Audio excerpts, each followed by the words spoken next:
Some people notice a problem and move on. Others feel so deeply about it, they build a solution. This week's guest expert, Dr. Manju Dawkins, did just that. Today, we go behind the scenes on what to do with an idea, how to move through fear and perfectionism, and what it really takes to show up on a stage like the NBA pitch competition. This conversation is part of my Disruptor series, where I spotlight high achievers challenging the status quo. Listen in. Welcome to Success Reimagined. I am Dr. Amna Shabir, your host on this journey to thrive at the intersection of ambition and wellness. In every episode, I'll help you challenge outdated definitions of success, discover practical tools and strategies for growth without compromising your well-being. I am so glad you've joined me. Let's reimagine what's possible together.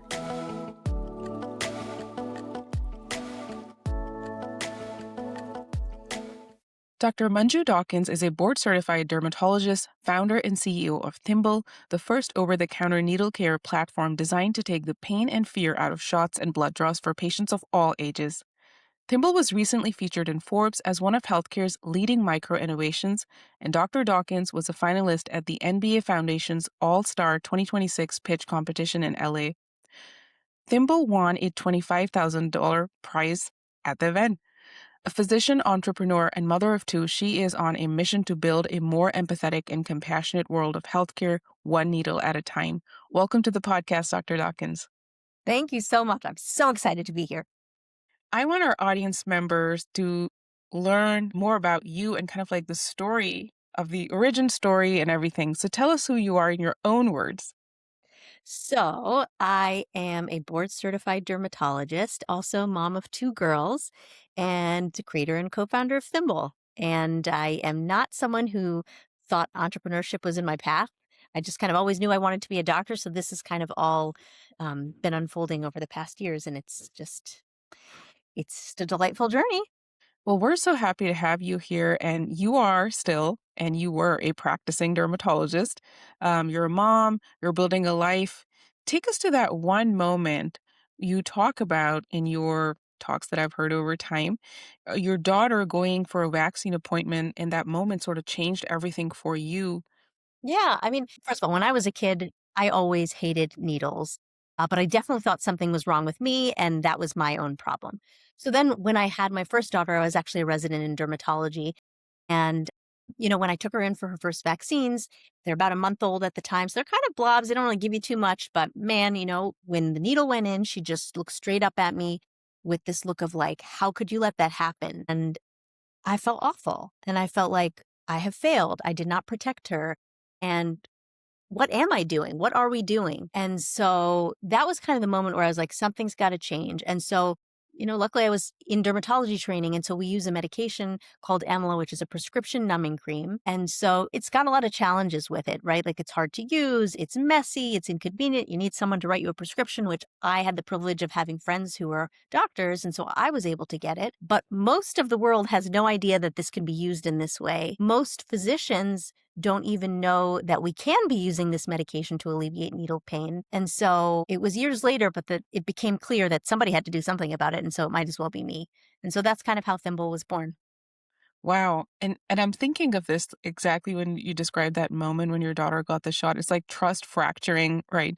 You're like taking me here, you're putting me through this, and all the moms, and I'm a mom, can identify with that feeling. There's like so much there. So like so many of us don't even know how Mm. many individuals maybe are suffering from needle phobia and how much we've sort of like normalized it, get tough, just keep going. But for many people, this is a very real barrier to care as well. Can you share a little bit about what the numbers show for you? Oh, yeah. It's actually pretty unbelievable, actually. Because when I first started working on this or really looking at the problem, the initial paper that was written was in 1995, and it estimated that about 10% of adults had a fear of needles. Then by 2012, the paper started to suggest that it was more 22 to 25% of adults who was afraid of needles. But the more recent studies, and I'm talking about a global survey that was done, uh, it suggested that 63.2% of adults experiences needle fear. And so these numbers are shocking for something that we never talk about, we never offer solutions for. And you're right, there's a lot of shame around it, just kind of like get over it, suck it up. That's not how you engender trust with your patients. And so something absolutely must change. And then when you think about it, it's completely normal. It makes complete sense that, a stranger wielding a sharp metal object, yeah, that's scary. And yeah, that's uncomfortable. And yeah, you're going to move away from that sharp metal object. Like these are all normal human responses. And so instead of applying shame to that, we need to just have kind of some self-awareness and some understanding and say, yeah, this is hard. Let's make it easier for you. Wow, I actually did not know that the number was this high, and I'm a physician. I also, before I started following your content online, was not aware that we actually had a solution for it, like to be very frank with you. So tell us a little bit about what is Thimble and how it is revolutionizing healthcare right now. Yeah, so Thimble is a platform of easy, accessible, over the counter products to alleviate the pain and anxiety of all needle procedures. And so it starts with what's called the Prepare Patch. I'll just show you what it looks like. It is a drug and adhesive lidocaine based patch, and it's specifically designed and formulated for needle procedures. So you apply it before the vaccine, medication injection, blood draw, and you leave it on. And then for about 30 to 90 minutes. And when it's time for the procedure, you peel out this center portion and the ring outlines the site of treated skin to show where the site has been treated, because that's one of the issues with the numbing creams is you lose the site. Where have you numbed? So that's to lessen the pain of the injection itself. And why we start with the pain is because yes, needle fear is multifactorial, but pain is the number one cause of needle fear. And even for those secondary causes, the pain is kind of the physical reminder of all the other reasons why you fear needles, right? Because for some people, it's the site. For some people, it's blood. There are many different factors at play, but pain is the number one thing that we should and can be addressing. So that's why we started with Prepare. And then to follow, the Recover patch is actually plant based. And so this contains turmeric and arnica. And instead of a bandage, you apply this after the injection and you leave it on for up to 48 hours. And for that time, it's going to be reducing soreness and ache, tenderness, and bruising. So, for example, after blood draws. And I think this is something that we don't really think about a lot, right? That pain afterwards. We definitely dismiss that because, right, the patients are out of our offices. We're not thinking about it anymore. But the patient is feeling that pain. And what is pain? Pain is a teacher. It is telling us that that stimulus is not good for us and we need to move away from it. So if we don't address the pain of these health interventions, we are pushing people away from the health intervention. So I think it's super important that we think about the pain afterwards. But when you look at needle aversion, needle fear, it is multifactorial. And so you have to think about the emotional and psychological aspects. And that's why we also have an app that puts together all the research backed tools to alleviate needle pain and fear. So Comprehensive. good. Thank you. I didn't mean to interrupt you. That's very comprehensive for sure. Because I was thinking of like in this day and age, where people are trying to find solutions to the questions that they have. If I get a shot, I have pain, I have fear before, needle phobia, this entire unpleasant experience. And now I'm going days later with that sore spot on my arm. I'm trying to like do everything. Somebody would say, yeah, tough it out. But I would argue, like, come on, it's 2026. We need to have a better solution to this problem. And our patients are going to look for answers. And I would rather that they go to evidence based sources such as you versus random wellness influencers and whatever they're trying to push their agenda. And so I love that this is comprehensive. It covers really both the psychological and the physical aspect of this experience.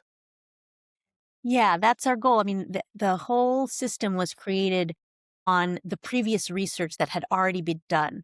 It had already elucidated that these are the things we need to do if we want to alleviate needle pain and fear. And, the World Health Organization had already clearly stated that if we don't start to improve pain with vaccines, there's just going to be increased hesitancy, right? So that it was all out there, but somebody had to take the action to go do something about it. So I feel lucky that I'm tasked with it. So we talked a little bit about Thimble, and I mean, I'm just gonna say for all our audience members, they absolutely should go follow you on social media. You post such uplifting content. So I'm just gonna say that right now. As we touched on Thimble, I'm more curious to learn a bit more about your journey as someone who left a stable medical career and just built this thing from scratch. I mean, I know you had clearly a lot of spark and purpose behind it, but what was that leap actually like? It was a gradual leap. It was like a leap in slow motion in many ways because, the idea came and started working on it, but, I would say I would label myself, my previous self, as pretty darn fear-based and risk averse. And so, I was kind of doing it on the side and continuing to work full time as a dermatologist. And, we spend a lot of time and a whole lot of money to get there, to become a physician. And so, um, I wasn't ready. I wasn't ready necessarily to let it go. But as life kind of does, it kind of gives you these moments of friction, and sometimes they're there to push you off the cliff, I guess, and to make that leap. And so, there were different moments in my career where just like things just weren't making sense. Like, why are we doing this? Like, why am I having to biopsy this child who's not prepared without any pain management?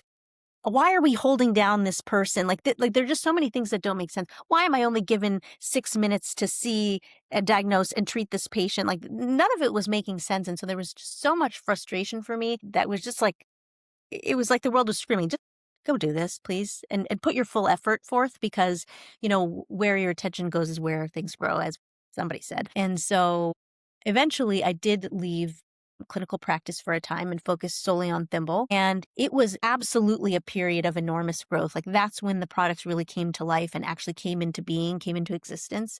So I'm really grateful for that time. But I do think, there's a part of me, I'm always a physician. Like that's kind of at the core of who I am. And so I was really grateful to be able to go back on a limited basis. I see patients one day a week, and it's such a blessing because it's the why. It's why we do all of these things. And it just reinforces the need for me for Thimble Health. So I'm grateful. What I love about your story is the amount of permission that you're giving to so many other entrepreneurs, physicians, like women, so much permission in there to not follow this very rigid linear path and just think like, okay, this is what success looks like. This is what my life is going to look like. Let me just predetermine that even though I'm being called to something different, let me quash all my ideas and just keep doing this more so like, and then it takes away the joy and turns into more performative Mhm. aspects of all of this, right? Absolutely. I mean, there's so many things that you said there. I'm like, yes, yes, yes, yes, yes. I mean, there's so many things, right? Like that linear path, like that is medicine. It is train tracks that you get on, and somebody's shutting the blinders so you can't even see what other opportunities are out there. You think your only path is to just see patients and be quiet. And that is not the truth. I say this all the time, but the MD or the DO should not be a limit. It should expand your opportunities. And so there's just so much more that we can and should be doing, not just in entrepreneurship, but in the arts, in journalism, in leadership, all of that. So that's why this is such an exciting time, I think, because I just see physicians all over and all kinds of people in healthcare just doing other things. And our voices are super important and our lived experiences are so important. And I mean, that's another thing. Like, that's the gift of practicing medicine is that we see the problems firsthand. And who better to solve them than the people that, with boots on the ground who are experiencing them ourselves? Absolutely. Absolutely. And, we had a little pre-talk before we pressed record, and I really was thinking on this. Entrepreneurship is anything but linear. Now, as you're talking about Thimble, one might just look from the outside and see like this is a perfect journey with a very linear path, maybe. What's been the hardest part about building Thimble that you didn't really see coming? Yeah. So just as I said, I think being in healthcare is a blessing that kind of opens your eyes to these issues that need to be solved for. But because of that training, we've been trained to think pretty, I would say negatively, meaning we have to see all of the risks and we have to see all of the bad things that could happen. But entrepreneurship requires you to do the opposite of that. You have to see the opportunity and what could be, and you have to put that part of your brain away. And so as I mentioned, I grew up pretty fear-based, very risk averse, wanted to be safe and stable all the time. And you just can't allow that. I mean, you gotta move past that. And so for me, it's been a journey in personal growth too. Maybe that's the biggest part of it, honestly. It's like putting the fears aside and realizing that this is necessary and I have to think bigger and I have to think optimistically. That's the only way. That's the only way that change gets created. And so I think, yeah, for me, that's been the challenge to put away the doubts, put away the negative self talk, put away the perfectionism, because that's another thing, in medicine are felt made to believe that we do have to be perfect. Again, it makes sense. People's lives are at risk. Yes, thoughtfulness is important, but it's like doing your job with handcuffs on when you think that way. even in medicine. I think that's true in medicine. Like you have to, and this is something I think about a lot, and I may be going off tangent, on a tangent here, but when we're thinking so linearly, so risk averse, so fear based, so kind of trapped in our left brain logical mind, we're only working with half our capacity. Like, what about the other side? What about the creative side, the artistic side that I can speak for myself? That part of me was shut down for the majority of my life. As soon as you enter school, that just gets squashed and squashed and squashed. And you start to believe that that part of you doesn't have any value. Because I think that's what society teaches us. I think the truth is, though, to be our full selves and to be our most effective selves and to really create something great, we have to use our whole self. So it's not that we throw away the left brain, but we have to think about the right side. Yeah, the feelings, the art, the creation, and we have to think with our hearts. What is our instinct, our intuition? What is our motivation? And like put that out into the world in combination, with all the logical stuff. And like that's I think where you get greatness from. So well said. I am currently reading Whole Brain Living by Jill Bolte Taylor, whose TED Talk went viral. It was like one of the first ones, in which I think her TED Talk's title is My Stroke of Insight. Her basically left side of her brain just shut down because of her stroke. And then it was just, she Mm. was operating from her right side, and she's a neuroanatomist. And for her to actually have that experience, and we'll link to the TED Talk in the show notes for the audience members who are interested in listening to it. But you are so right. Like, we are complete beings. Applying the power of both of our cerebral hemispheres is so critical. You're right. Like, that self-doubt, it just continues to rear its head. And you pair that with the performative element of all of this, right? We're both women of color. There's like a whole different, I guess, checklist that we were handed, I guess, social culturally, I would say. And I don't talk about it much. I feel like I still get uncomfortable ever acknowledging it as a potential, maybe like, I'm not going to just talk about this in this mix. See me asking this question already. I'm like stumbling on my words. Like, what am I trying to make a point over here? But the point is that we were handed a checklist, and within the checklist and the rigidity of perfectionism, there's so much impression management and performance that creativity gets squashed. What are your Mhm. thoughts on that? Ooh, there is so much there. Like everything just fell out of my brain. There was just so much coming in that I was like, oh, there's so much. Because I too don't like to talk about I don't like to talk about being a woman entrepreneur or a woman of color entrepreneur very much because I already find that the world tries to lump me into this box over here. And as you can see, we're not solving a woman problem. We're not solving a people of color problem. We're solving a global human problem. And so I really don't like being lumped into that little corner over here.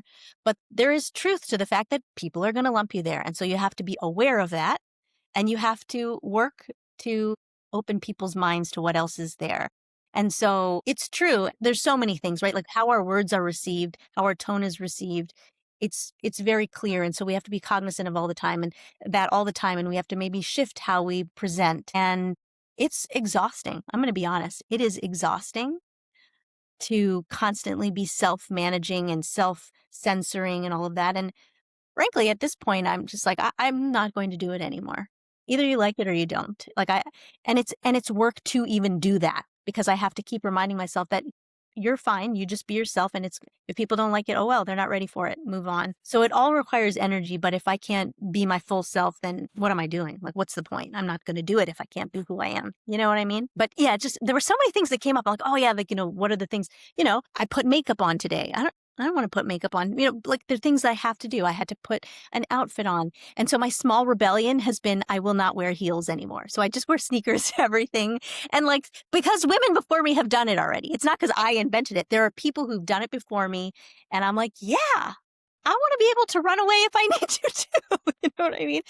So I think like, and that's the beauty. I think if each of us can keep like just pushing the bar a little bit and being like, no, I'm going to be more myself in this way and this way and this way, then we all get to finally and I don't mean just women, I mean all get to be who we actually are. Because I think, you know, uh, honestly, I feel a lot for men. I think men have had to do a lot of performing too, and I think it's really, really harmed men and boys as well. So I think the good news is that this change is going to be good for everyone. I love that. I love that reflection that you've shared, Absolutely. I think the point that I resonated most with in all of that that's just like stayed with me was when you said self-censoring, Mhm. because I find myself doing that. And since I launched the podcast, I'm always like, and the irony of it is because I talk about perfectionism, I study perfectionism, and yet it continues to show up, right? I can't believe I just said that is a thought that goes, okay, great. I'm going to have to add that and let my team know to edit that out. So in that spirit, maybe we won't edit out all the things today that happened. But, it's one of those things that continues to play its role, but bringing it to your conscious awareness can truly be huge. See, it just reminds me of that woman. I didn't know about that TED Talk about the whole brain, so I'm excited to watch it. But that whole experience could only happen to did you say she's a neuroanatomist? What was her? Yeah, Yes, it had to happen to her because she would have this understanding. And that's why these challenges with perfectionism, they have to happen to you, the expert in perfectionism. Yeah, we're given exactly what we're meant to, right? exactly. And so talking of perfectionism, I wanted to ask you, how has it in this journey, whether it has been just your academic journey, your motherhood journey, has it showed up for you? Oof, so many places. I would say probably the most in work as a physician.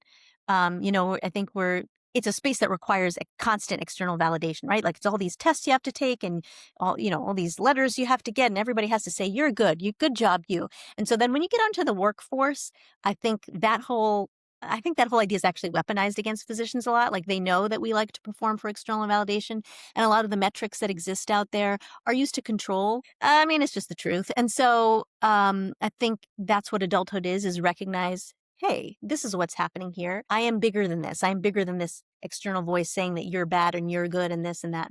So yeah, so I think a part of it is just realizing that, hey, as a physician, I'm doing the best that I can. And guess what? It's pretty darn good. And I think like as I realized that, it made me a better doctor to have confidence in what I was doing and when I was doing it my way instead of the way the system was telling me to perform. Like you need to see patients faster and people shouldn't follow up so much. And like all these things that's not a commentary on me as a physician. What that's a commentary on is you not performing for the system. And so I don't know, I think it's all kind of wrapped into it. And so letting go of the perfectionism helped me realize that what was happening on a bigger level too. I love this invitation to zoom out and actually think on a higher level. It's so perspective inducing. So you've been really busy doing a lot of incredible things. As I mentioned, you were featured in Forbes. You were a finalist at the NBA All-Star Pitch Competition in LA. I saw some really cool shots of you on the stage, and you're talking to like over 1,500 people. What was that experience for you as a woman physician founder? Oh man, it was really, really, really fun. And I'll tell you why, because I played basketball growing up and I played in college. So, in what planet does this exist where there's an NBA competition finals in Los Angeles, the city where I am? So it was like this confluence of amazingness. And so it just was such a blessing. And I'm all about, we're first to market. Thimble Health is first to market, right? Nobody's talking about this problem and solving it in this way. There are people talking about the problem. I take that back. There are women founders who have noticed this problem and have been working on it diligently for years. And we're solving it this way, and other people have other ways of solving it, and we are going to work together to solve it wholly. But that's an aside. So back to the NBA pitch competition, I just thought like, wow, this is an incredible opportunity to create awareness for this huge group of people that otherwise would never have heard of us. And I think part of the thing with needle aversion is people think of it as like, oh, you're a wimp. You're afraid of needles. Like there's this like kind of, but no, this is again a human problem. And I can name 3 NBA players right now who have come out with their needle version, right? Damian Lillard, Derrick Rose, like these are people like incredible players, like some of the best players to ever play in the league who have needle fear.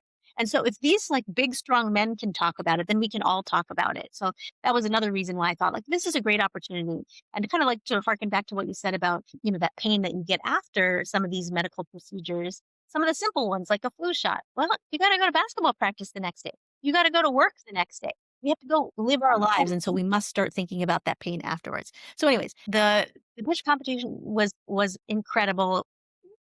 With all of these pitch competitions, oftentimes the best part is meeting the other founders because it's not a competition. we're all building in our own lanes, building our way. There is no competition. We're just all basically there for the same reason, which is to create awareness, to raise funds, all of those things. And so that's what I love is like I love meeting other people who are just doing awesome things and when the odds are against them. And I just think it's always inspiring. So yeah, it was a lot of fun. I'm hearing this consistent thread of collaboration as you're, it's not a competition, it's all of us. And then you also giving a shout out to the other founders that are trying to solve the similar problem and being in collaboration. That's amazing. Yeah, I think that's another thing I think that society is conditioned into us, which is that everything is a competition.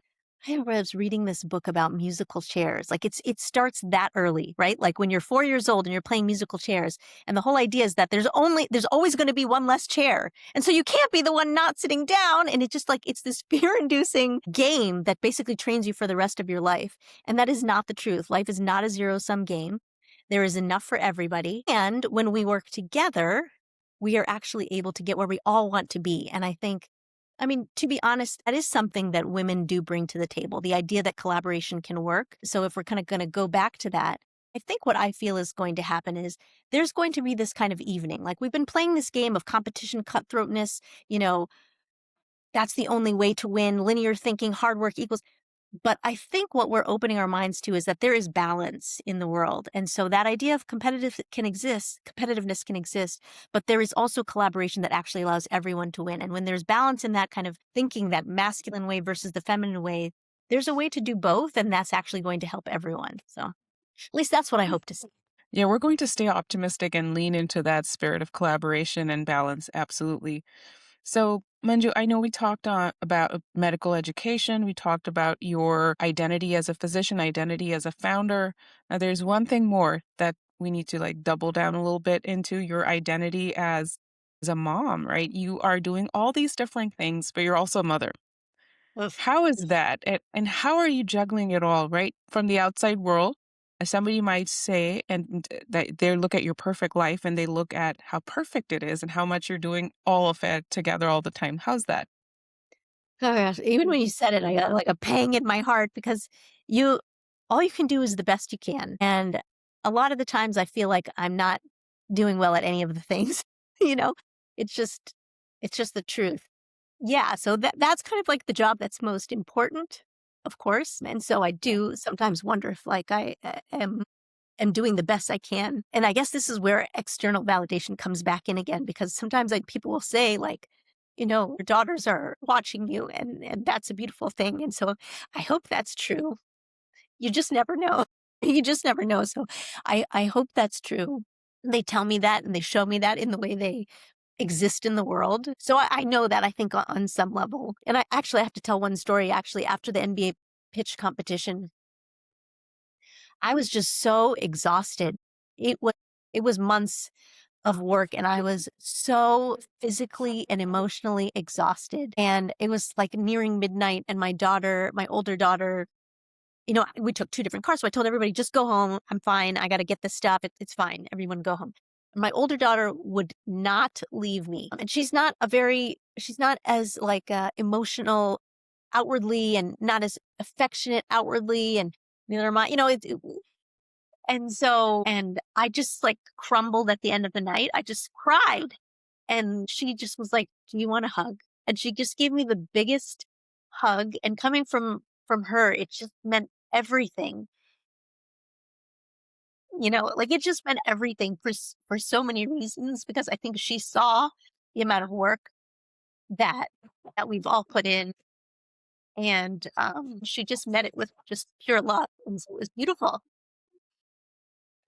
I'm getting goosebumps listening to that because I was messaging my other friend the other day that I'm getting emotional when I'm recording podcasts these days. And what's up with that?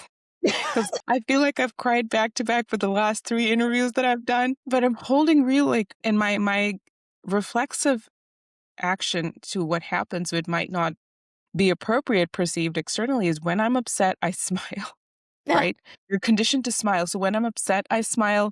when sometimes I'm saying something hard, I smile. So as you were talking about your daughter, I was getting goosebumps and probably that made me smile more. So thank you for sharing that with us because that's not what gets talked about. We get the polished footage. We got the polished footage of you on the stage, but it takes a lot of courage to take everybody else. And nobody's entitled to know this story, by the way, that you've shared with us. It is a very special piece of your journey that you've shared with us. And so people feel entitled to others' authenticity or vulnerability or whatever we're trying to say it. But when we feel ready to share these glimpses of great humans such as yourself who are solving problems for the world and what the personal journey looks like in other roles that you said, like motherhood, this is the most important role, but I struggle with I feel like I am seeking validation and community when I ask this question with other fellow women entrepreneurs, fellow women physicians when I'm asking this question because yeah, I maybe in some way I'm waiting for somebody to come and say like you're doing good, it's okay, you're following the checklist, you're trying not to mess them up so much, I just feel like I might be waiting. Uh, yes, and I think yes, we all are, and I feel lucky to have received that, and I'm giving it to you because it's true. And actually hearing you say that and ask that question to yourself makes me realize that yes, we are both doing it. Why? Because we are being true to ourselves in whatever it is we're doing. And so what better example is there? It's not about the success. It's not about winning this. It's not about, selling this much of the it's just about you being yourself along the way. And if we're both doing that, then we're doing right by our children. Oh, so beautiful. So I know a lot of high achievers are in the audience, they're listening, some of them might be women. What are your thoughts to share with someone who is kind of like on the fence? They've had some ideas, they've thrown them, they maybe have a Google Drive where they're dumping them into, but they don't have the courage to take that leap or start. Like you said, it was a slow leap. What would you say to that person? I would say get a notebook and write it all down. So I'm glad you have the Google Drive if you already have it. But I think it's really important for all of us to dream.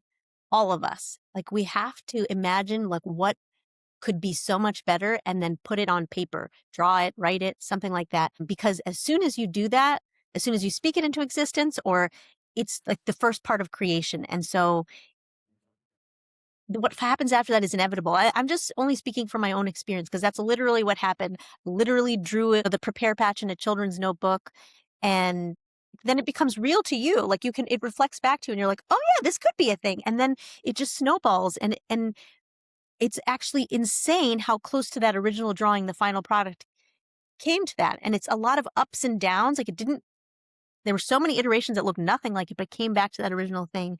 And so I just say that to say, like, you can't even possibly conceive of the power of your own imagination. So just let it flow and don't censor yourself in that time. Cause like that's your notebook. You get to be as free as you want to. Like just let yourself dream big and then just take one step at a time. Cause to me, I think that's really important. And something that a lot of other people have taught me along the way is like, you don't have to think about that just yet. Cause if somebody told me like all the steps that it was going to take to get where we are, I would have just gone to bed. You know what I mean? But all you can do is just the next step. And then soon you find yourself in a completely different place. So yeah. So don't censor yourself. It's my only, I guess that's come up twice today, huh? Censoring ourselves. Don't do it. That's a big one, and I was thinking of the moment so 2 things that come to my mind. First is, I'm remembering that I was on a retreat with a lot of other, women entrepreneurs. These high-profile ladies and I were doing this exercise with our facilitator, and he's asking us about our goals 5 years, 10 years out.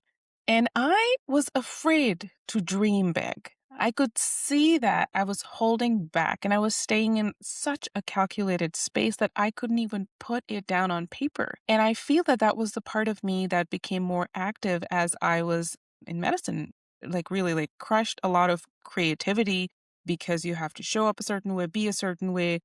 I mean, I trained at amazing institutes and that came with its own set of like curriculum, right? You have to present yourself in a specific way. So one is I was really afraid to dream. And the Good. second thing is when I'm working with my coaching clients and I'm working one on one, this also comes up a lot for like physician clients and other more leaning towards perfectionism clients. And I ask them a question, which is about imagining or dreaming.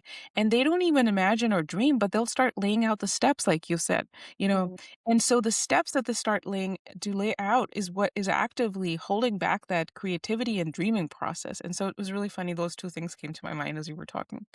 I also think there's something there. Like, I think your discomfort with that exercise is actually important because in some ways, I also have had a lot of discomfort with those kinds of questions, like what's happening at 5 years, what's happening at 10 years.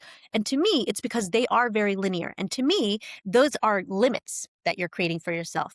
When you have no idea what could happen in 5 years, this could happen in 5 years, not this. And so like that's why I don't resonate with that kind of question. I think it puts a cap on what we think when like really all we can control is what is happening right now and what can I do right now? And then what's going to unfold is it's almost out of our control and not even I think the dreaming is important, but like kind of like having and a lot of people are going to disagree with this and I understand where it comes from because again that's from that left brain thinking where we must have milestones and we must meet these milestones. And yes, I agree with having goals and again, I agree with dreaming period, but I just feel that sometimes when we do that we are actually limiting our potential. So I think we just need to open our minds a little bit about what that is.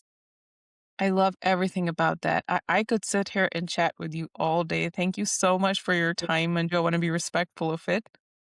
Thank you so much. This is so much fun. Every time I talk to you, like my mind is just open more. So thank you. Likewise, I want our audience members to learn more about Thimble and support Thimble's mission and, of course, connect with you. Tell us how we can do that. Perfect. Well, first of all, let me tell you about where you can find Thimble. So, Thimble Health, we're found at thimblehealth.com. So, we're sold direct to consumer and we also sell B2B and we are HSA, FSA eligible. So, don't forget to use those accounts.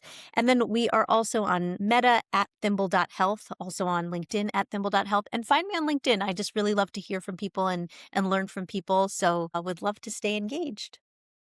Thank you so much. And we're going to put all the links in the show notes for our audience members to click and get in touch with you right away. This has been absolutely enlightening. Thank you so much. I appreciate being here. You might believe you don't have the time or energy to focus on yourself, but this is exactly the right time to get serious about your well-being. You don't have to do it all alone. I'm here to help. If you enjoyed this video and are ready to take the next step, head over to dramneshabir.com where you'll find free resources you can access right away. The website link is below. Let's get started on your path to thriving.